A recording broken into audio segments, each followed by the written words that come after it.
God gave us our kids for a reason. He knew that we were the best parents for our kids. Think about that. You know, we're not going to fail our children. We would have to try.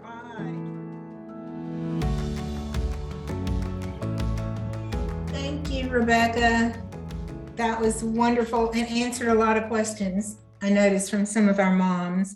That maybe some of them had no idea about Common Application, but it is nice. Not all colleges use the Common Application, but I think, I don't know, what is it, over 200, I know do.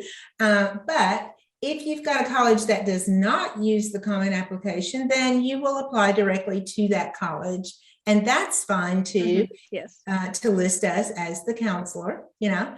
And but when you, and this is on our website too, under high school applying to colleges.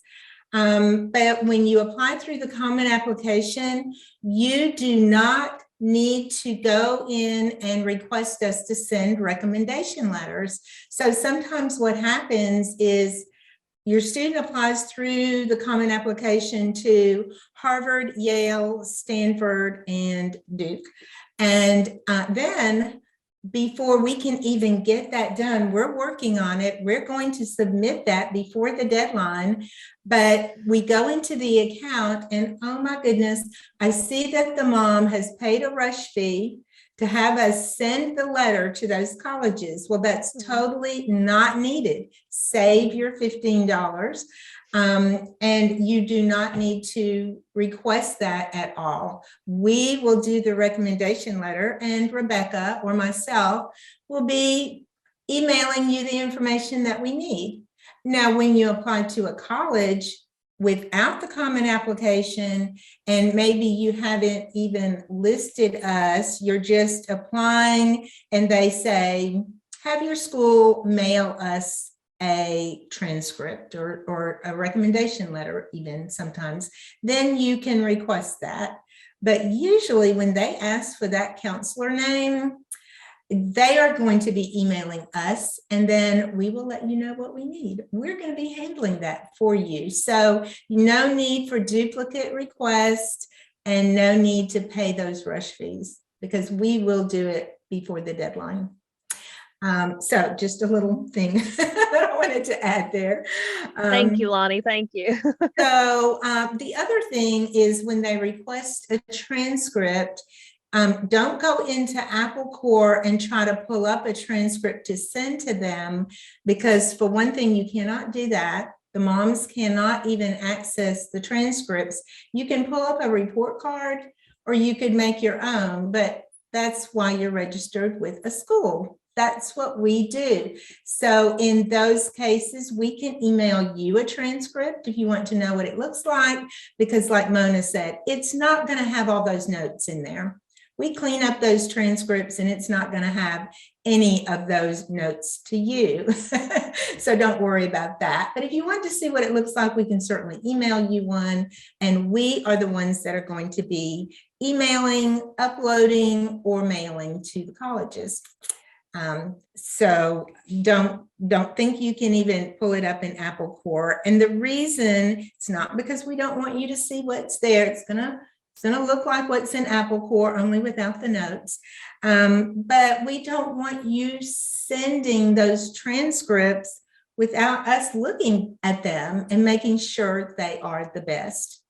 Now, what I do lots of times, what I like to do is look over the transcripts before we send them, Rebecca as well, Katie, Mona, we all do, and make sure that it looks the very best. So for example, if I see a student with very high ACT scores, I see they've done maybe classical conversations, you know, or been in a tutorial, or, you know, some of these things, they've taken some dual enrollment. I'm going to be looking at that curriculum and thinking, why is this not labeled honors? You know, because the student scored a 35 in English and a 36 in reading. You know, why? And they're classical conversations that they've done or something like that. So why would that be important? Well, the honors designation, if they CLEP, we need those scores. You can just put those in, but that will be the CE credit by exam, dual enrollment, or the DE tab, or AP courses, which are College Board courses. You have to either take them with, as an AP class, or take the exam at the end and send us the scores. Dual enrollment, you have to take that transcript you get at the end, and you can email that to Christy@HomeLifeAcademy.com. So we need the scores for AP and dual enrollment. You can put your own CLEP scores in if you want at this point. So and you can put the honors in, select the honors tab, but tell us what makes it an honors class. Maybe you supplemented that class. Maybe you added all kinds of things to the curriculum, whatever it was you used. And we can look in there very quickly and put that at the beginning and see, oh, this parent knows what honors is, and they have done it. And we just put a little approval thing right there. So it's not questioned. And that gives your student a weighted GPA. Now, usually on the transcripts, it's going to have the regular GPA. You can pull that up, as Mona showed you in Apple Core. You're going to see your regular unweighted GPA and the weighted GPA. For scholarships, sometimes they ask both. Now when we're in Common Application, if we have students that have a weighted GPA, we automatically put those on the transcript. I do. And so, if you're requesting one, you're going to have to request us to put that on there. And so it makes a difference sometimes with scholarships to have that weighted GPA and to have those honors and dual enrollment and AP courses, because they will ask the question and they're scoring your student. Have they taken any of these?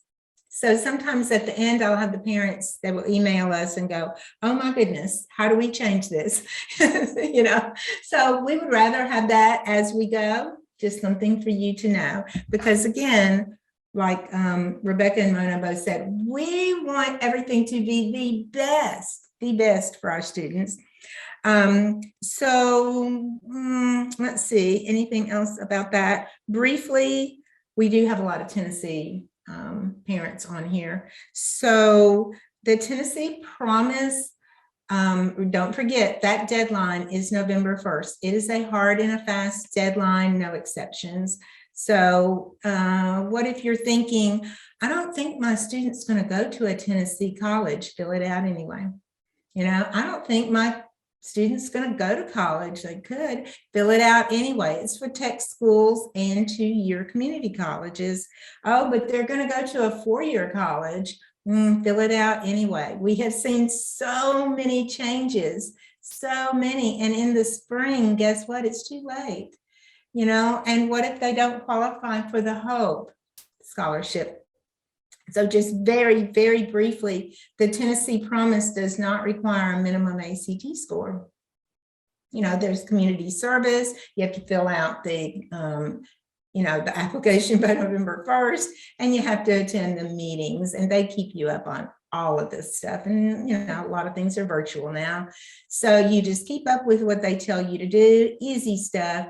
And I just looked up the figures yesterday for last year for our students in Tennessee. They were awarded almost $1 million in scholarship money. That's huge. You don't have to pay that. It's tuition free. So the HOPE, if they're going to a 2-year college, well, why do they take the ACT, and does it matter? Well, go ahead and have them take the ACT. It's great. They're going to need it. They're going to need some kind of exam for a 2-year university. It might be the one they give, but if they've had the ACT, all the better. If they're going to a tech school, they won't need it. But I will tell you this, any kind of scholarship money they can qualify for in high school, have them do that. I did not know with my oldest son how important that would be, and we didn't do that. And we missed out on a lot of scholarship money. Now, he did get a full scholarship, but the thing is about scholarships is sometimes if you get extra money, they're gonna not just cover books, but I mean tuition, but they will cover the books and things like that as well. So, you want everything, all the tuition money you can. Like I said, plans change. So, so the Hope Scholarship does require a 21 ACT. And we're talking about the Hope in Tennessee. I know the Hope in Georgia is a little bit different, and we do have students in Georgia. But the Hope Scholarship in Tennessee is a 21, or they just added that they can take 4 dual enrollment classes. Wait a second. Am I remembering that right, Rebecca?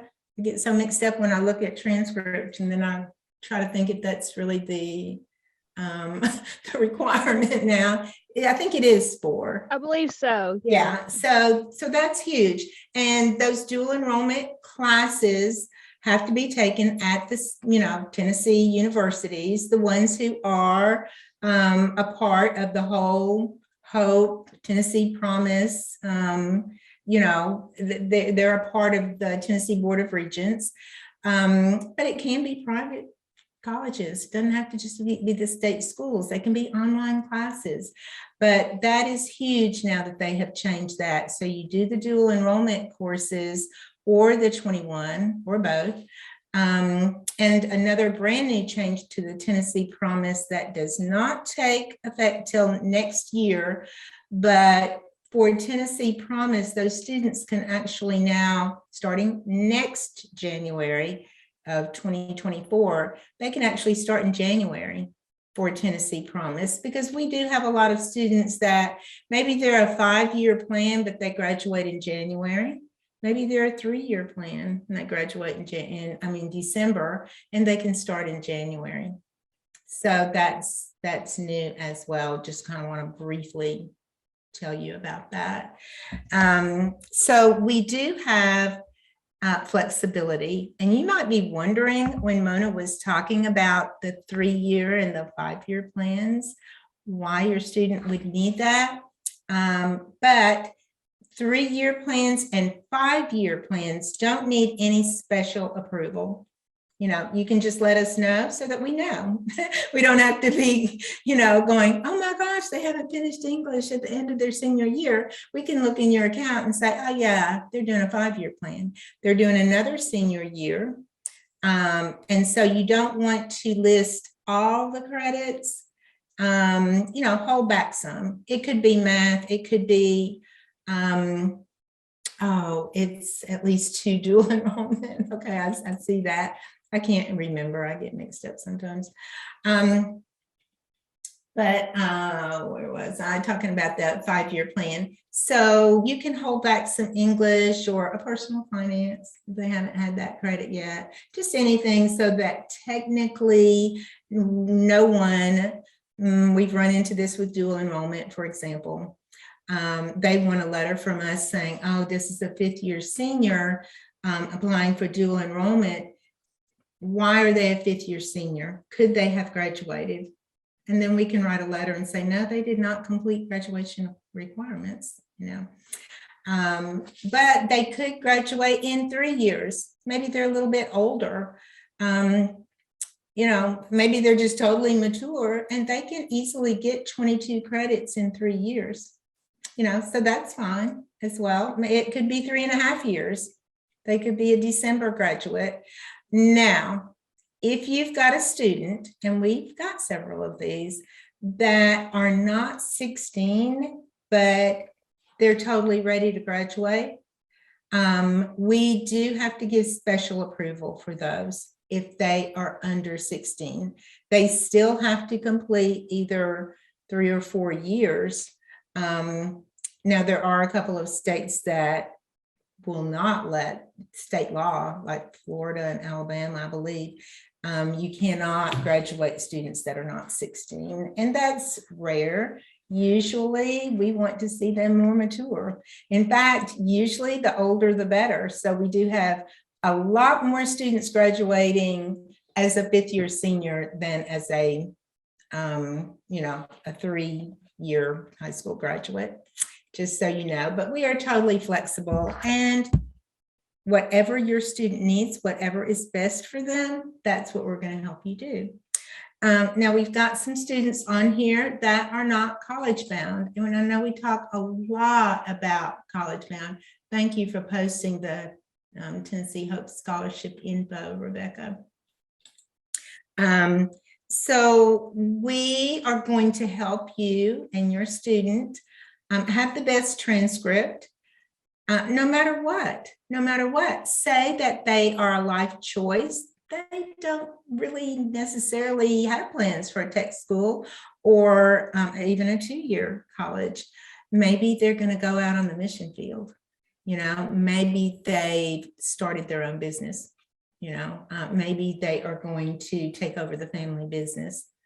Maybe they've got an awesome job with a computer company, and that's their career, So we are very flexible. Math courses, if it's a real techie student, we can help you with all the computer math courses. If they are very much an art student, we've had students that did like math for art, things like that. There's all kinds, or just the practical math, everyday math. There's so many math courses, because the bottom line is that kids need math to function in society, but they don't necessarily need pre-calculus, So we are very flexible. And if you choose life choice, we know that any 4 math courses are going to be fine, and we can help you with those courses.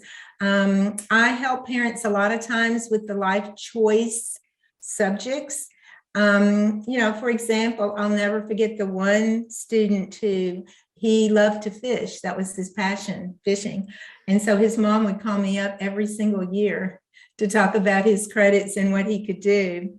And she asked me one time, and my husband happened to be home, and he's an avid fisherman.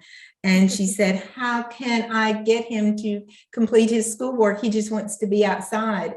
And my husband heard her, and he goes, well, yeah, I just want to be outside, And that's what my husband did. He's a very successful carpenter and has his own construction company. But that's how he was. He just wanted to fish and build things, So I would help this mom, and he did environmental science. He did ichthyology, I think it's called, the study of fish, and he did like ecology, because he knew everything about fish. He was even working at Bass Pro to tell people who came to the fish tank all about the fish. So he was a valuable employee there. I don't know whatever ended up. He wanted to be like another Bill Dance or something.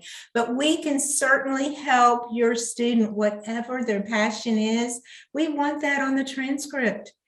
So we will help you with NCAA. Crystal does that. She's going to help you put all the sports on there. We're going to help you if you've got special needs kids and need modified courses. Phyllis at HomeLife Academy can help you do that. So we've got counselors we've done it all between us, and we can certainly help you with your student. Just let us know, reach out. Let's see, what else was I going to talk about? Well, we received a question, Lonnie. I thought it might be good for you to answer. So the question is, if your child is interested in a gap year, are they best to apply to colleges now and having the acceptance and maybe asking for deference, or to do all that the next year? Okay, we get this a lot, and that is such a good question, because I always tell parents I don't really recommend a gap year.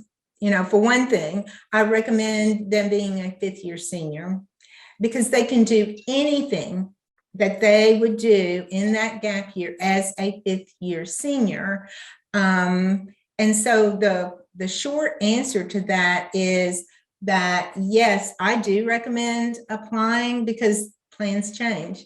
And if you don't apply, then you're pretty much locked into that gap year or that fifth year senior. And it could be that the student who is totally not ready for college in the fall is ready in the spring, when they're looking forward to the next fall. So we see this a lot. Go ahead and if you're in Tennessee, do the Tennessee Promise. Like I said, even if you don't think you're going to be using that, you can let them know afterwards in the spring, oh, they're not going to be graduating this year, or we're not going to use that, by then, but cover all your bases. So go ahead and apply. And then in the spring, when you really have a good idea of what they're going to be doing, let the college know that they are going to be taking a gap year, or they're going to be a fifth year senior. Can they hold that, or should they reapply? And they'll let you know. Now, why do I say I don't recommend a gap year? I took a gap year. I am a student that gave up all my scholarships to Duke University and all the top colleges. I applied to all of them. Rice, I applied to all of them and got full scholarships. And I gave up all my scholarships. It was really, I don't know what. I was 17. I was young, and I didn't know till I was bags packed, ready to go, that I said, I am not ready to leave home. So I took a gap year, and then I went to college the next year. Now, what that did to me is it got me out of school mode.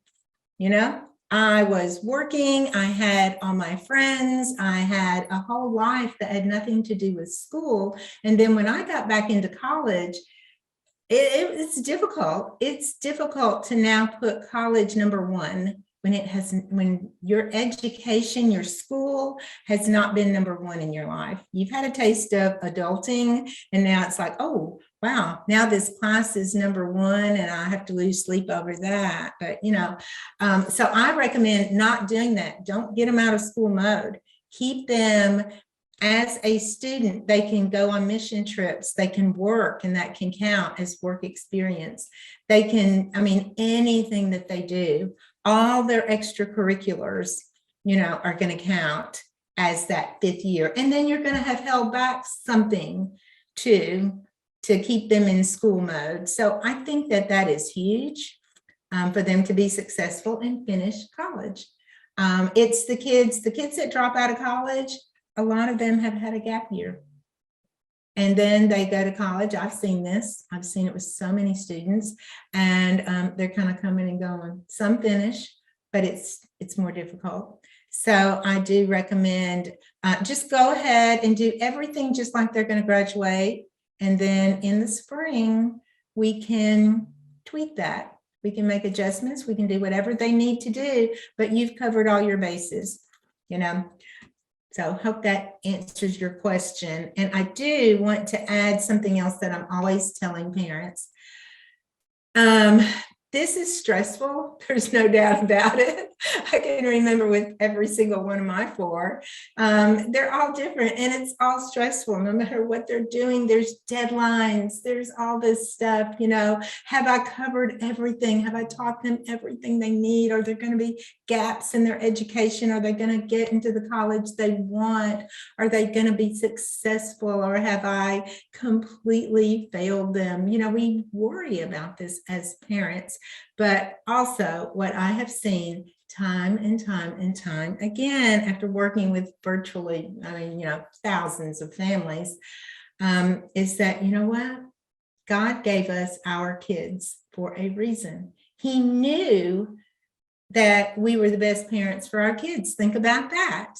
We're not going to fail our children. We would have to try to fail them to override God's plan for them. Think about that. He has a plan for them. He's put things in them. He's put desires in them. He's put passions in them. He's put talents in them, and this intelligence in them. And so sometimes they know what they're going to do, and that's awesome. And sometimes they don't have a clue. And if they don't have a clue, it's fine, because life, they don't have to know. They just take it a step at a time. Oh, we've got a community college close. The door's open. They're ready. Let's do it. They've got a tech school. Let's do it. they've got a job opportunity, let's do it. Because it's like Steve Jobs, the story of his life, getting to Apple late in life. It was one step at a time, from working at McDonald's to, you just go on. God opens the doors. Don't be afraid to step through those doors. He probably won't just open the door to your dream job and everything right away when your student is 18 years old. Probably not. It's probably going to be a process. Don't be afraid of the process. It's fine. You just walk through those doors. But what if God closes the door to the top college they want to go to? That's fine as well. You know what? That college was not for your kid. They might have thought it was, and it wasn't. They'll find that out later. So you just walk through those doors. And what if you forget a deadline? What if you feel like you totally screwed up their senior year and you weren't ready because you were dealing with COVID and you were dealing with the death of family members and you were dealing with all kinds of, illnesses and hospitalizations going on because this is life? That's fine. God's going to cover and we're going to help you. And I love helping the parents, the families, the students come up with solutions. There's always a solution. We just switch gears. That's all. It's fine. You're not going to screw up your kid's life. If they don't get into their top college, it's fine. It's nothing you've done wrong and it's nothing they've done wrong. It's the wrong college. I've seen that time and time again. And so just don't stress. No stress. If you call us up to pray for you about something, we will totally do it, and then we see the answers to those prayers. So don't leave God out of the equation. And sometimes we get so stressed out about all this that we forget that it's going to be fine. In fact, that's my new motto now because I say it so much and I've seen it so much that's the truth. God is the one who works it out. He's the one in charge. He's the one that has the plan. We don't know these things. Our kids don't know everything. We just do it. We do the best we can and God covers and does the rest. So just rest in Him, rest in that. And don't think you have to do it all. Don't think your kids have to do it all because we don't. We're just wandering around. I'm always going, God, I'm just a kid myself. So, so He's there and we are really there. We have prayers. We have our prayer list and we will add you to that. Because we are big in prayer. If that's one thing that HomeLife Academy does, is we pray over all of our families and students, and we will pray with you and we will pray for you because we know that God is the only one who, that's the only reason we're here as a ministry to you, is because God opened the doors for us to do this. And that's what we want for you. So I hope this has helped. What else have we got, Rebecca? We have another question I thought might be good to answer live is, are there scholarships available for students who start at community colleges and then transfer to four-year schools? Oh, that was actually something I was going to address and got sidetracked. When we were talking about, like, for instance, the Hope Scholarship in Tennessee, and not all of you are in Tennessee, that's fine. But if your student does well at a community college, then there are certainly transfer scholarships for four-year colleges. So you always want them to do well.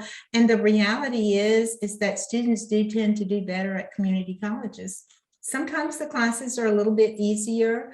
Lots of times lots of them have excellent professors and they want all of their students to graduate and get that associate's degree. So they are going to help them a lot. So they're going to do well. They're going to get scholarships. Now, if they are in Tennessee, another reason we really promote in high school qualifying for the Hope Scholarship, because once they start college, they can't qualify for that There are some other things they could qualify for down the road, but they cannot qualify for that. So we get them qualified for everything while they're in high school, while they're taking math, while they're in school mode, you know, and they're okay with taking tests, you know. So we get them, and then the Hope Scholarship has actually been restructured. So it is going to pay more in the junior and senior year. So if your student goes to a community college and they're Hope qualified, the Hope Scholarship is going to pay for that. The Tennessee Promise would be a last dollar scholarship if needed. Then they could transfer over to a 4-year college if it's in Tennessee, and the Hope Scholarship is going to cover and pay a lot more. I think it's 57 now instead of 45 for those years. Like I said, I've been so busy, they do these changes and I don't really look at them all the time. I know it's there. So that's the way that's going to work. Okay, anything else, Rebecca? You've done great. Those are all the questions that we have as of right now. Okay, so again, this is recorded. Jay will post the links in YouTube and on our Facebook. And this is actually Rebecca's first webinar, and you are so awesome, Rebecca. I cannot stress that enough. So if there is nothing else, we are going to end this because we know you moms have a lot to do, but just know that you will be able to go back and 4 new messages. Okay. Are you saying the Tennessee Promise will cover the last 2 years at 4-year? No, the Tennessee Promise is not going to cover that, but the Hope will. Mm-hmm. If they're Hope qualified, which you do that before they ever start college, that does not include dual enrollment. Don't get confused on that. Dual enrollment classes taken in high school are not considered a college student, okay? So as long as they are in high school, they can be a 5th-year senior, taking the ACT and getting their score up, or doing dual enrollment, so they will qualify. That's fine. But the Hope Scholarship will cover 4 years at a 4-year college, you know, or if they go 2 years at a community college, they can transfer to 4-year and be covered by the Tennessee Hope. So the last dollar is the Tennessee Promise. Tennessee Promise is a last dollar scholarship. After Pell Grants, after, you know, if they've gotten some TSAT grants or other grants, and they need some more money, maybe even after Hope, but only tuition, unless you get unless you apply for one of the other hardship scholarships. There is more money. So, you know what, bottom line is, don't ever think your student can't go to college because of lack of funds. They absolutely can go in Tennessee free, okay? Tennessee Promise for 2-year colleges, Hope for both 2-year and 4-year, okay? We have another question, Lonnie. This is how do you take other maths and be able to take the ACT and do well? This parent says, when I took the ACT, there was a lot of trigonometry on it. Or no, she said there was a lot of trigonometry on it when her senior took the ACT last year. Okay, so when you have a student that is going to be going, you're pretty sure they're going to be going to college, then you definitely want them taking Algebra 1, Algebra 2, geometry, minimum, okay? They can go on to maybe a statistics course, a dual enrollment, trig / pre-calculus, any of those considered higher maths. Because the bottom line is that, well, the ACT is mainly actually Algebra 1 and geometry, and Algebra 2 comes next, trig, some statistics, some calculus, not a lot on that, but it does have some. So, so if they're, you know, if they've taken Algebra 1, Algebra 2, and geometry, they're going to do pretty well probably on the math part. But for our kids who No, for a fact. We have a family in Tennessee. They're big farmers, thousands and thousands of farmland. The son who graduated last year was going to take over the farming. He knew what he was going to do. He did a lot with animals. He could have gone into vet school as much as he did delivering the babies and telling the vets what's wrong. But he's going to take over the farm. So his math skills were very much everyday applied math skills. I think he did algebra 1 and geometry, then kind of opted out because he's like, I'm not going to need this. I'm doing this kind of math. When it comes to taking care of animals, when it comes to figuring out all the seeds, how many you need and all the farmlands and everything, there's a lot of math, but it was out of the box math. Okay, so we help you with that. But for the kids that are more in the box, they're the ones who are going to be trying to fulfill college admissions requirements. So they're the ones who, if you want to go to a certain college, you're going to look at their admission requirements and go, you know what? They require algebra 1, algebra 2, and geometry. So am I good with not taking pre-calculus? Well, to graduate and for college admissions, yes, you might want to do a dual enrollment though, and get that college, maybe the college math or college algebra out of the way. But not all kids need like a pre-calculus. Some colleges require it though.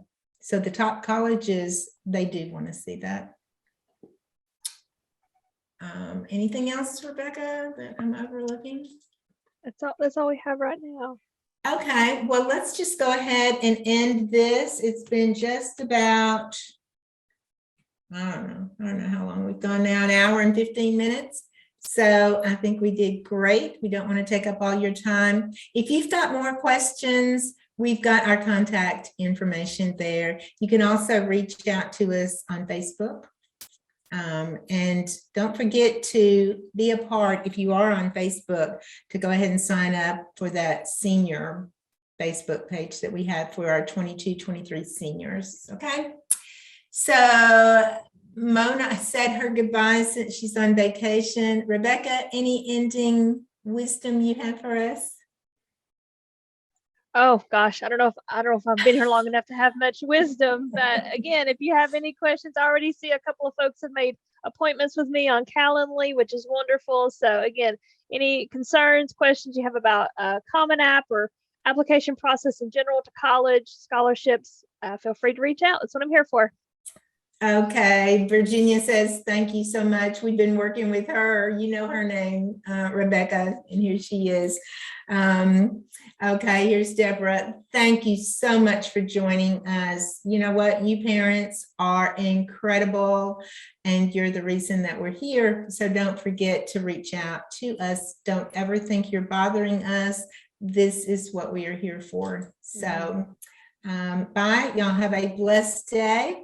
And just reach out to us if you have any further questions. Bye, y'all. God bless.